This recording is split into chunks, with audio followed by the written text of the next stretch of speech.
My name is Viren Swami, and I am a professor of social psychology at Anglia Ruskin University. I'm also a dad. I became a dad just under 3 years ago now. And as a dad, I've read lots and lots of children's stories. So I'd like to tell you a version of a children's story today, but not so much a children's story as much as a story about my own experiences um, after my son was born. Some parts of the story might seem really made up or fictional, but I assure you everything is true, and I'll try and recount it as truthfully as I can. Some parts of it might be difficult to hear, and for that, I apologize in advance. And some parts of it you might recognize from your own lives or the lives of the people you care about. And so the story really begins um, a few months before our son was due to be born. Obviously, my wife was pregnant at this time, and for most people, that would be a really joyous occasion, building up and leading up to the point where you're expecting your child to be born. For me, I found it quite stressful and almost alienating.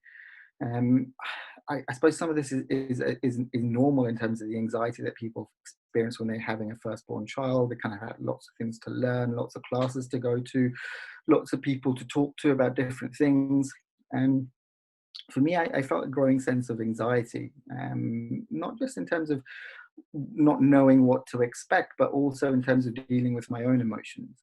Um, and that anxiety grew and grew as my wife was pregnant. For a long time, I remember thinking that, or even just kind of pretending that my wife wasn't really pregnant, that everything was normal and nothing had really changed, when in fact they had. Um, then, obviously, my son was born. It's really difficult to describe the kind of the moment when he was born. But there is a picture of me that was taken not long after he was born. It's me just basically holding him, probably a few minutes, literally a few minutes after he was born. And in the photo, I'm smiling. I'm doing all the things that you would expect a new dad to do. Um, and it is, I suppose, from all outward perspectives, it is a lovely photo of me and my newborn child. The problem is, that photo conceals so much. It conceals so much in the sense that I was putting on almost like a mask to face the outside world. Inside, I felt, if anything, I felt nothing at all. Um, there was relief that my son was safe, that my son had been born safe, and that he was in good care. But beyond that, I don't think I felt really anything. As a society, we tell new parents to expect this wondrous moment when your child is born, that you will instantly fall in love with your child, and I didn't feel any of that. I felt almost completely numb to the world. And in the days after my child was born, those kind of feelings became stronger and stronger. Um, I want to try and give you a glimpse of what my life at that point was like. Um, it's not going to be easy, because a lot of the time I kind of recall those months after my child was born as a just really dark period. It was almost like I was trapped in a cave or trapped under some dark clouds, and I was struggling to get out and find my way out of the cave or find my way into sunlight again. But it was really, really difficult. Um, there was a period I remember, about maybe 2 or 3 weeks after my son was born, when it felt like every time I picked him up, he would cry. And I know lots of parents experience that. I feel, particularly dads, they might experience this feeling that the child is not reacting to them in a positive way. For me, I took it as a deep set rejection. My son was saying to me, "I don't want you in my life. I don't need you in my life." Um, and for me, as I was becoming increasingly more, as it was becoming more increasingly difficult for me to manage my emotions, I withdrew from my family, I withdrew from my wife, and I withdrew from a lot of childcare.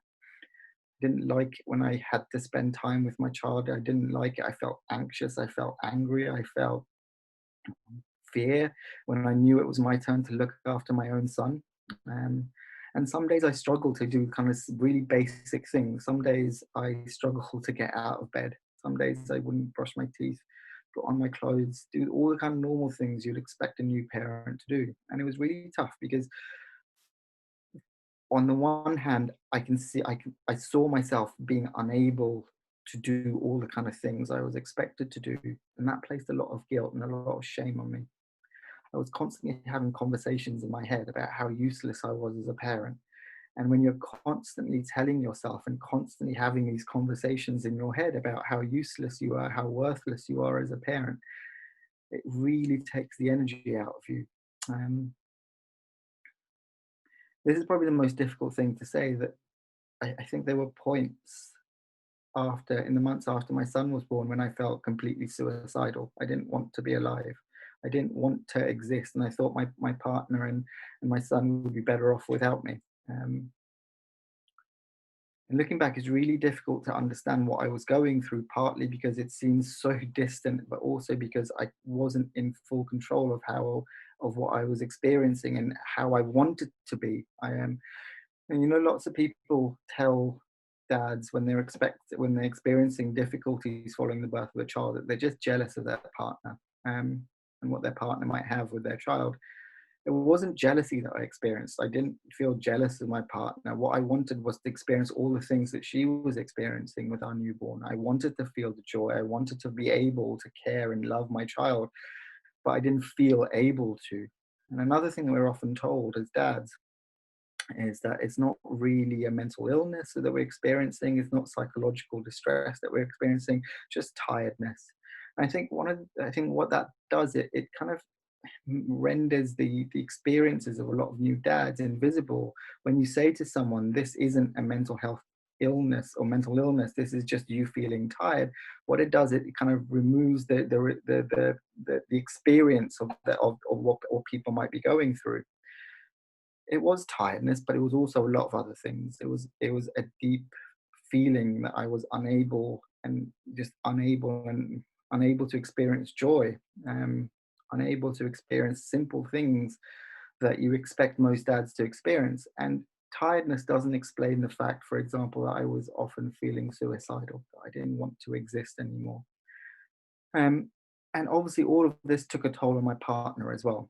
I've been talking about myself a lot, and I can really only talk about what I was going through. My partner had to pick up the slack in terms of looking after our child, in terms of not just looking after our child, but also looking after me. So, e- as much as I hate to admit it, my experiences, although they are kind of focused on myself, they had an impact on our wider family. The whole family, my whole family, struggled because I was struggling. And that's my experience of what I was going through. And many dads might experience something different. They might experience different emotions and different difficulties, different forms of psychological distress. The point is that these experiences are not uncommon. Lots of new dads will experience very similar things following the birth of a child. And when we come back, I'll talk a bit more about what we know about postnatal depression in dads and what we still need to find out.